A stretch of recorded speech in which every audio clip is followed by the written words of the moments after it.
성경 읽어진의 94일차 세번역 성경 호세아 6장에서 14장. 호세아 6장. 이제 주님께로 돌아가자. 주님께서 우리를 찢으셨으나 다시 싸매어 주시고 우리에게 상처를 내셨으나 다시 아물게 하신다. 이틀 뒤에 우리를 다시 살려주시고 사흘 만에 우리를 다시 일으켜 세우실 것이니 우리가 주님 앞에서 살 것이다. 우리가 주님을 알자. 애써 주님을 알자. 새벽마다 여명이 오듯이 주님께서도 그처럼 어김없이 오시고 해마다 쏟아지는 가을비처럼 오시고 땅을 적시는 봄비처럼 오신다.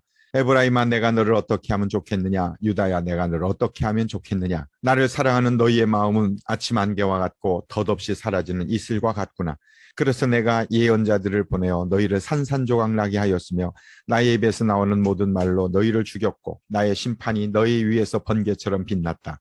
내가 바라는 것은 변함없는 사랑이지 제사가 아니다. 불살라 바치는 제사보다는 너희가 나 하나님을 알기를 더 바란다. 그런데 이 백성은 아담처럼 언약을 어기고 나를 배반하였다. 길르앗은 폭력배들의 성읍이다. 발자국마다 핏자국이 뚜렷하다. 강도떼가 숨어서 사람을 기다리듯 제사장 무리가 세겜으로 가는 길목에 숨었다가 사람들을 살해하니 차마 못할 죄를 지었다. 내가 이스라엘 집에서 소름 끼치는 일들을 보았다. 거기에서 에브라임이 몸을 팔고 이스라엘이 몸을 더럽힌다. 유다야, 너를 심판할 시기도 정하여 놓았다. 내가 내 백성의 운명을 바꾸어 주고자 할 때마다. 호세아 7장. 내가 이스라엘을 치료하여 주고자 할 때마다 에브라임이 지은 범죄가 드러나고 사마리아가 저지른 죄악이 드러난다. 서로 속이고 안으로 들어가서 도둑질하고 밖으로 나가서 떼지어 약탈한다. 내가 그들의 죄악을 모두 기억하고 있다는 것은 그들이 전혀 마음에 두지도 않는다. 이제는 그들이 저지른 모든 잘못이 그들을 애워싸고 바로 내 눈앞에 있으니 내가 안 볼 수 없다. 왕을 갈아치울 자들이 악한 음모를 품고서도 겉으로는 왕을 기쁘게 하며 온갖 기만으로 대신들을 속여 즐겁게 한다. 그들은 성욕이 달아오른 자들이다. 그들은 화덕처럼 달아있다. 빵 굽는 이가 가루를 반죽해 놓고서 반죽이 발효될 때를 제외하고는 늘 달구어 놓은 화덕과 같다. 드디어 우리 왕의 잔칫날이 되면 대신들은 술에 만취되어 골아떨어지고 왕은 거만한 무리들과 손을 잡는다. 새 왕을 세우려는 자들의 마음은 빵 굽는 화덕처럼 달아오르고 그들은 음모를 품고 왕에게 접근한다. 밤새 그들의 열정을 부풀리고 있다가 아침에 맹렬하게 불꽃을 피워 올린다. 그들은 모두 빵 굽는 화덕처럼 뜨거워져서 그들의 통치자들을 죽인다. 이렇게 왕들이 하나하나 죽어가는데도 어느 누구도 나 주에게 호소하지 않는다. 에브라임은 다른 민족들 속에 섞여서 튀기가 되었다. 에브라임은 뒤집지 않고 구워서 한쪽만 익은 빵처럼 되었다. 온갖 외세가 국력을 삼키는데도 에브라임은 그것을 깨닫지 못하고 죽을 날이 얼마 남지 않은 것도 깨닫지 못한다. 이스라엘의 교만이 이스라엘에게 불리하게 증언한다. 이 모든 일을 겪고도 주 하나님에게로 돌아오지 않는다. 나를 찾지도 않는다. 에브라임은 어리석고 줏대없는 비둘기이다. 이집트를 보고 도와달라고 호소하더니 어느새 아시리아에 달려간다. 내가 그들이 가는 곳에 그물을 던져서 하늘에 나는 새를 잡듯 그들을 모조리 낚아챌 것이다. 그들이 저지른 죄악 그대로 내가 그들을 징계하겠다. 나를 떠나서 그릇된 길로 간 자들은 반드시 망한다. 나를 거역한 자들은 패망할 것이다. 건져주고 싶어도 나에게 하는 말마다 거짓말투성이다. 그들이 나에게 부르짖으나 거기에는 진실이 없다. 오히려 침상에 엎드려 통곡한다. 곡식과 포도주를 달라고 빌 때에도 몸을 찢어 상처를 내면서 빌고 있으니 이것은 나를 거역하는 짓이다. 그들의 두 팔을 힘있게 기른 것은 나였지만 그들은 나를 해치려고 음모를 꾸몄다.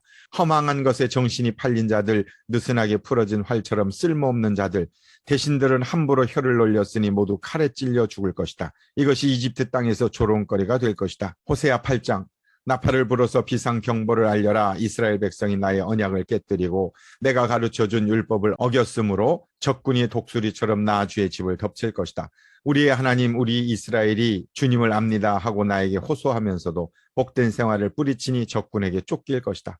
이스라엘이 왕들을 세웠으나 나와는 관계가 없는 일이다. 통치자들을 세웠으나 그 또한 내가 모르는 일이다. 은과 금을 녹여서 신상들을 만들어 세웠으나 마침내 망하고야 말 것이다. 사마리아 사람들아, 나는 너희의 송아지 우상을 인정하지 않는다. 그것들 때문에 나의 분노가 활활 타오른다. 너희가 언제 깨끗해지겠느냐? 이스라엘에서 우상이 나오니 송아지 신상은 대장장이가 만든 것일 뿐 그것은 신이 아니다. 사마리아의 신상 송아지는 산산조각이 날 것이다. 이스라엘이 바람을 심었으니 광풍을 거둘 것이다. 곡식 줄기가 자라지 못하니 알곡이 생길 리 없다. 여문다고 하여도 남의 나라 사람들이 거두어 먹을 것이다. 이스라엘은 이미 먹히고 말았다. 이제 그들은 세계 만민 속에서 깨어진 그릇처럼 쓸모없이 되었다. 외로이 떠돌아다니는 들나귀처럼 아시리아로 올라가서 도와달라고 빌었다. 에브라임은 연인들에게 제 몸을 팔았다. 이스라엘이 세계 열방 사이에서 몸을 팔아서 도움을 구하였지만 이제 내가 이스라엘을 한 곳에 모아서 심판하겠다. 외국 왕들과 통치자들의 억압에 짓눌려서 이스라엘이 야위일 것이다. 에브라임이 죄를 용서받으려고 제단을 만들면 만들수록 늘어난 제단에서 더욱더 죄가 늘어난다. 수만 가지 율법을 써 주었으나 자기들과는 아무런 관계도 없는 것처럼 여겼다. 희생제물을 좋아하여 짐승을 잡아서 제물로 바치지만 그들이 참으로 좋아하는 것은 먹는 고기일 따름이다. 그러니 나주가 어찌 그들과 더불어 기뻐하겠느냐. 이제 그들의 죄악을 기억하고 그들의 허물을 벌하여서 그들을 이집트로 다시 돌려보내겠다. 이스라엘이 궁궐들을 지었지만 자기들을 지은 창조주를 잊었다. 유다 백성이 견고한 성읍들을 많이 세웠으나 내가 불을 지르겠다. 궁궐들과 성읍들이 모두 불에 탈 것이다. 호세아 9장. 이스라엘아, 너희는 기뻐하지 말아라. 이방 백성들처럼 좋아 날뛰지 말아라. 너희는 하나님에게서 떠나서 음행을 하였다. 너희는 모든 타작마당에서 창녀의 몸값을 받으며 좋아하고 있다. 그러나 타작마당에서는 먹거리가 나오지 않고 포도주 틀에서는 새 포도주가 나지 않을 것이다. 에브라임이 주님의 땅에서 살 수 없게 되어 다시 이집트로 돌아가고 아시리아로 되돌아가서 부정한 음식을 먹을 것이다. 이방 땅에서는 주님께 포도주를 제물로 부어드릴 수 없고 그들이 바치는 제물이 주님을 기쁘게 해드릴 수도 없을 것이다. 그들이 먹는 것은 초상집에서 먹는 음식과 같아서 그것을 먹는 사람들마다 부정을 타게 될 것이다. 그들이 먹는 것은 허기진 배나 채울 수 있을 뿐 주님께서 계신 집으로 가져다가 바칠 것은 못 된다. 절기가 오고 주님께 영광을 돌릴 잔칫날이 돌아와도 무엇을 제물로 드릴 수 있겠느냐. 재난이 닥쳐와서 백성들이 흩어지는 날 이집트가 그 피난민을 받아들여도 끝내 멤피스 땅에 묻히는 신세가 되고 말 것이다. 가지고 간 귀중한 금은 보화는 잡초 속에 묻히고 살던 곳은 가시덤불로 덮일 것이다. 이스라엘은 알아라. 너희가 보복을 받을 날이 이르렀고 죄 지은 만큼 벌 받을 날이 가까이 왔다. 너희는 말하기를 이 예언자는 어리석은 자요 영감을 받은 이 자는 미친 자다 하였다. 너희의 죄가 많은 만큼 나를 미워하는 너희의 원한 또한 많다. 하나님은 나를 예언자로 임명하셔서 에브라임을 지키는 파수꾼이 되게 하셨다. 그러나 너희는 예언자가 가는 길목마다 덫을 놓았다. 하나님이 계신 집에서마저 너희는 예언자에게 원한을 품었다. 기브아 사건이 터진 그때 못지않게 이 백성이 더러운 일을 계속한다. 주님께서 이 백성의 죄악을 기억하시고 그릇된 행실을 다 벌하실 것이다. 내가 이스라엘을 처음 만났을 때에 광야에서 만난 포도송이 같았다. 내가 너희 조상을 처음 보았을 때에 제철의 막 익은 무화과의 첫 열매를 보는 듯하였다. 그러나 바알보골에 이르자 그들은 거기에서 그 부끄러운 우상에게 몸을 바치고 우상을 좋아하다가 우상처럼 추악해지고 말았다. 이제 에브라임은 새와 같은 꼴이 될 것이다. 에브라임의 영광은 새처럼 날아갈 것이다. 아기가 태어나는 일도 없고 여인들이 임신하는 일도 없고 아기를 낳는 일도 없을 것이다. 이미 낳아서 기르는 자식들은 내가 빼앗을 것이다. 한 아이도 살려두지 않을 것이다. 내가 이 백성을 버리는 날에 재앙이 이 백성에게 닥칠 것이다. 내가 보기에 에브라임은 아름다운 곳에 심긴 두로와 같습니다만 에브라임이 제 자식들을 살인자에게 끌어다 주게 되었습니다. 주님, 그들에게 벌을 내리십시오. 주님께서는 무슨 벌을 내리시고자 하십니까? 아이 베지 못하는 태를 주시고 젖이 나지 않는 가슴을 주십시오. 이 백성의 온갖 죄악은 길갈에서 시작된다. 내가 그들을 미워하기 시작한 것도 길갈에서다. 하는 짓이 악하니 그들을 나의 집에서 쫓아내겠다. 다시는 그들을 사랑하지 않을 것이다. 대신이라는 것들도 모조리 나를 거슬렀다. 에브라임은 그 밑동이 찍혀서 뿌리가 말라버렸으니 열매를 맺지 못할 것이다. 그들이 자식을 낳는다 하여도 그들이 낳은 귀여운 자식들을 내가 죽게 할 것이다. 백성이 하나님의 말씀을 듣지 않으니 나의 하나님이 백성을 버리실 것이다. 그 백성은 만민 사이에서 떠도는 신세가 될 것이다. 호세아 10장. 이스라엘은 열매가 무성한 포도 덩굴, 열매가 많이 맺힐수록 제단도 많이 만들고 토지의 수확이 많아질수록 돌 기둥도 많이 깎아 세운다. 그들의 마음이 거짓으로 가득 차 있으니 이제는 그들이 죗값을 받는다. 하나님이 그들의 제단들을 파괴하시고 돌 기둥들을 부수실 것이다. 우리가 주님 들어온 줄 모르고 살다가 임금도 못 모시게 되었지만 이제 임금이 있은들 무엇에다가 쓰랴 하며 한탄할 날이 올 것이다. 그들은 빈 약속이나 일삼고 거짓 맹세나 하며 쓸모없는 언약이나 맺는다. 그러므로 바디랑에 도단한 속초처럼 불의가 퍼진다. 사마리아 주민은 베단의 금송아지를 잃고 두려워하고 그 우상을 잃고 슬퍼할 것이다. 그것을 즐겨서 섬긴 이교의 제사장들은 우상의 영화가 자기들에게서 떠난 것 때문에 탄식할 것이다. 사람들이 금송아지를 아시리아로 가지고 가서 대왕에게 선물로 바칠 것이다. 그러나 에브라임이 대가로 받아오는 것은 수치뿐일 것이다. 끝내 이스라엘은 우상을 섬긴 일로 수치를 당하고야 말 것이다. 사마리아는 멸망하게 되었다. 왕은 무리로 떠내려가는 나무 토막과 같다. 이제 이스라엘의 죄악인 아웬 산당들은 무너지고 가시덤불과 엉겅퀴가 자라 올라서 그 제단들을 뒤덮을 것이다. 그때 백성들은 산들을 보고 우리를 숨겨다오, 또 언덕들을 보고 우리를 덮어다오 하고 호소할 것이다. 이스라엘아, 너는 기브아에 살던 때부터 죄를 짓기 시작해서 이제까지 죄를 짓고 있다. 거기에서부터 나에게 반항하였으니 어찌 전쟁이 기브아에서 죄 짓는 자에게 미치지 않겠느냐. 내가 원하는 그때에 이 백성을 쳐서 벌하겠다. 이방 나라들도 나와 함께 이 백성을 칠 것이다. 나 주를 떠나고 우상을 섬긴 이 두 가지 죄를 벌하겠다. 한때 에브라임은 길이 잘든 암소와 같아서 곡식을 밟아서 잘도 떨었다. 그러나 이제 나는 그 아름다운 목에 멍에를 씌워 에브라임은 수레를 끌게 하고 유다는 밭을 갈게 하고 야곱은 썰매질을 하게 하겠다. 내가 일렀다. 정의를 뿌리고 사랑의 열매를 거두어라. 지금은 너희가 주를 찾을 때이다. 묵은 땅을 갈아엎어라. 나주가 너희에게 가서 정의를 비처럼 내려주겠다. 그러나 너희는 밭을 갈아서 죄악의 씨를 뿌리고 반역을 거두어서 거짓의 열매를 먹었으니 이는 내가 병거와 많은 수의 군인을 믿고 마음을 놓은 탓이다. 그러므로 내 백성을 공격하는 전쟁의 함성이 들려올 것이다. 베다벨이 살만에게 공격을 받고 파괴된 날과 같이 너희 요새들이 모조리 파괴될 것이다. 그날의 자식들이 박살난 바로 그 바위 위에서 어머니들마저 박살나지 않겠느냐. 베델아, 내가 그것과 똑같이 너희들에게 하겠다. 너희가 지은 심히 무서운 죄악 때문에 그렇다. 이스라엘 왕은 전쟁이 시작되는 새벽녘에 틀림없이 잡혀 죽을 것이다. 호세아 11장.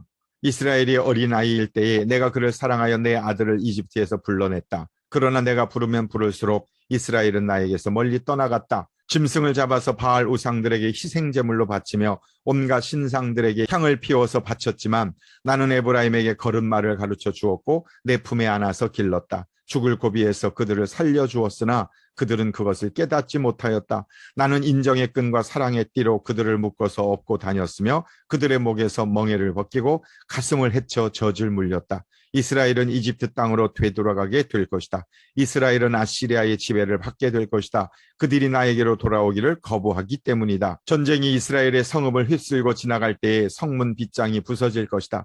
그들이 헛된 계획을 세웠으니 칼이 그들을 모조리 삼킬 것이다. 내 백성이 끝끝내 나를 배반하고 바알을 불러 호소하지만 그가 그들을 일으켜 세우지 못할 것이다. 에브라임아, 내가 어찌 너를 버리겠느냐. 이스라엘아, 내가 어찌 너를 원수의 손에 넘기겠느냐. 내가 어찌 너를 아드마처럼 버리며 내가 어찌 너를 스보임처럼 만들겠느냐. 너를 버리려고 하여도 나의 마음이 허락하지 않는구나. 너를 불쌍히 여기는 애정이 나의 속에서 불길처럼 강하게 치솟아 오르는구나. 아무리 화가 나도 화나는 대로 할 수 없구나. 내가 다시는 에브라임을 멸망시키지 않겠다. 나는 하나님이요 사람이 아니다. 나는 너희 가운데 있는 거룩한 하나님이다. 나는 너희를 위협하러 온 것이 아니다. 주님께서 사자처럼 부르짖으신다. 이스라엘 사람들이 주님의 뒤를 따라 진군한다. 주님께서 친히 소리치실 때에 그의 아들 딸들이 서쪽에서 날개치며 빨리 날아올 것이다. 이집트 땅에서 참새 때처럼 빨리 날아오고 아시리아 땅에서 비둘기처럼 날아올 것이다. 내가 끝내 그들을 고향집으로 돌아오게 하겠다. 나주의 말이다. 에브라임은 거짓말로 나를 에워싸며 이스라엘 가문은 온갖 음모로 나를 옥죄고 있다. 유다 족속도 신실하고 거룩하신 하나님을 거역하고 있다. 호세아 12장. 에브라임은 바람을 먹고 살며 종일 열풍을 따라서 달리고 거짓말만 하고 폭력만을 일삼는다. 아시리아와 동맹을 맺고 이집트에는 기름을 조공으로 바친다. 주님께서 유다를 심판하시고 야곱을 그 행실에 따라 처벌하실 것이다. 그가 한 일들을 따라 그대로 그에게 갚으실 것이다. 야곱이 모태에 있을 때에는 형과 싸웠으며 다 큰 다음에는 하나님과 대결하여 싸웠다. 야곱은 천사와 싸워서 이기자 울면서 은총을 간구하였다. 하나님은 베델에서 그를 만나시고 거기에서 우리에게 말씀하셨다. 주님은 만군의 하나님이다. 주님은 우리가 기억해야 할 그분의 이름이다. 그러니 너희는 하나님께로 돌아오너라. 사랑과 정의를 지키며 너희 하나님에게만 희망을 두고 살아라. 에브라임은 거짓 저울을 손에 든 장사꾼이 되어서 사람 속이기를 좋아한다. 그러면서도 에브라임은 자랑한다. 아, 내가 정말 부자가 되었구나. 이제는 한 미천 톡톡히 잡았다. 모두 내가 피땀을 흘려서 모은 재산이니 누가 나더러 부정으로 재산을 모았다고 말하겠느냐. 그러나 나는 너희가 이집트 땅에 살 때로부터 너희의 주 하나님이다. 내가 광야에서 너희를 찾아갔을 때에 너희가 장막에서 살았던 것처럼 나는 너희가 다시 장막에서 살게 하겠다. 내가 예언자들에게 말할 때에 여러 가지 환상을 보였으며 예언자를 시켜서 백성에게 내 계획을 알렸다. 길르앗이 악하냐? 그렇다. 그들은 거짓되다. 길갈에서는 사람들이 황소를 잡아서 제물로 바치고 있다. 그들이 제단이 들녘에 돌더미처럼 많다. 우리 조상 야곱은 메소포타미아 평야로 달아나야 했다. 이스라엘은 아내를 얻으려고 종살이를 하였다. 아내를 얻으려고 목자가 되었다. 주님께서는 예언자 한 사람을 시키셔서 이스라엘을 이집트에서 이끌어내시고 예언자 한 사람을 시키셔서 그들을 지켜주셨다. 에브라임이 주님을 몹시 노하게 하였으니 죽어 마땅하다. 주님께서 에브라임을 벌하시고 받으신 수모를 에브라임에게 되돌려 주실 것이다. 호세아 13장. 에브라임이 말만 하면 모두 떨었다. 온 이스라엘이 그렇게 에브라임을 우러러 보았는데 바알신을 섬겨 죄를 짓고 말았으므로 이제 망하고 말았다. 그런데도 그들은 거듭 죄를 짓고 있다. 은을 녹여 거푸집에 부어서 우상들을 만든다. 제주껏 만든 은신상들, 그것들은 모두 세공업자들이 만든 것인데도 그들은 이 신상 앞에 제물을 바치라고 하면서 송아지 신상들에게 입을 맞춘다. 그러므로 그들은 아침 안개처럼 되고 이른 새벽에 사라지는 이슬처럼 될 것이다. 타작마당에서 바람에 날려나가는 쭉정이처럼 되고 굴뚝에서 나오는 연기처럼 될 것이다. 그러나 나는 너희가 이집트 땅에 살 때로부터 주 너희의 하나님이다. 그때 너희가 아는 하나님은 나밖에 없고 나 말고는 다른 구원자가 없었다. 나는 저 광야에서 그 메마른 땅에서 너희를 먹이고 살렸다. 그들을 잘 먹였더니 먹는 대로 배가 불렀고 배가 부를수록 마음이 교만해지더니 마침내 나를 잊었다. 그래서 내가 그들에게 사자처럼 되고 이제는 표범처럼 되어서 길목을 지키겠다. 새끼 빼앗긴 암곰처럼 그들에게 달려들어 염통을 갈기갈기 찢을 것이다. 암사자처럼 그 자리에서 그들을 뜯어먹을 것이다. 들짐승들이 그들을 남김없이 찢어먹을 것이다. 이스라엘아, 내가 나를 대적하니 너를 돕는 자를 대적하니 너는 이제 망했다. 왕과 대신들을 세워달라고 조르더니 도대체 너희 왕이 지금 어디에 있느냐? 너를 구원하라고 하여라. 대신들이 지금 어디에 있느냐? 너의 모든 성읍에서 샅샅이 찾아보아라. 너를 궁지에서 건져달라고 하여라. 내가 홧김에 너에게 왕을 주었으나 분을 참을 수 없어서 너의 왕을 없애버렸다. 에브라임의 허물을 적은 문서를 모두 모았고 죄상을 적은 기록을 모두 보관하고 있다. 에브라임이 다시 태어나는 진통을 겪고 있다. 그러나 그는 때가 되었는데도 태를 열고 나올 줄 모르는 미련한 아들과도 같다. 내가 그들을 소올의 권세에서 속량하며 내가 그들을 사망에서 구속하겠다. 사망아, 내 재앙이 어디에 있느냐? 수올아, 내 멸망이 어디 있느냐? 이제는 내게 동정심 같은 것은 없다. 이스라엘이 비록 형제들 가운데서 번성하여도 사막에서 동풍이 불어오게 할 터이니 주의 바람이 불면 샘과 우물이 모두 말라버리고 귀중한 보물 상자들도 모두 빼앗길 것이다. 사마리아가 저의 하나님에게 반항하였으니 이제는 그 죄값을 치를 수밖에 없다. 사람들은 칼에 찔려 쓰러지고 어린아이들은 박살나고 아이벤 여인들은 배가 찢길 것이다. 호세아 14장. 이스라엘아, 주 너희 하나님께로 돌아오너라. 내가 지은 죄가 너를 걸어 거꾸로 뜨렸지만 너희는 말씀을 받들고 주님께로 돌아와서 이렇게 아뢰어라. 우리가 지은 모든 죄를 용서하여 주십시오. 우리를 자비롭게 받아주십시오. 숫송아지를 드리는 대신에 우리가 입술을 열어 주님을 찬양하겠습니다. 다시는 아스리아에게 우리를 살려달라고 호소하지 않겠습니다. 군말을 의지하지도 않겠습니다. 다시는 우리 손으로 만들어 놓은 우상을 우리의 신이라고 고백하지도 않겠습니다. 고아를 가엾게 여기시는 분은 주님밖에 없습니다. 내가 그들의 반역하는 병을 고쳐주고 기꺼이 그들을 사랑하겠다. 그들에게 품었던 나의 분노가 이제는 다 풀렸다. 내가 이스라엘 위에 이슬처럼 내릴 것이니 이스라엘이 나리꽃처럼 피고 레바논의 백향목처럼 뿌리를 내릴 것이다. 그 나무에서 가지들이 새로 뻗고 올리브 나무처럼 아름다워지고 레바논의 백향목처럼 향기롭게 될 것이다. 그들이 다시 내 그늘 밑에 살면서 농사를 지어서 곡식을 거둘 것이다. 포도나무처럼 꽃이 피고 레바논의 포도주처럼 유명해질 것이다. 에브라임이 고백할 것이다. 나는 이제 우상들과 아무 상관이 없습니다. 그러면 나는 그에게 응답할 것이다. 내가 너를 지켜주마. 나는 무성한 잣나무와 같으니 너는 필요한 생명의 열매를 나에게서 언제나 얻을 수 있을 것이다. 지혜로운 사람은 여기에 쓴 것을 깨달아라. 총명한 사람은 이것을 마음에 새겨라. 주님의 길은 올바르다. 의로운 백성은 그 길을 따라 살지만 죄인은 비틀거리며 넘어질 것이다. 아멘.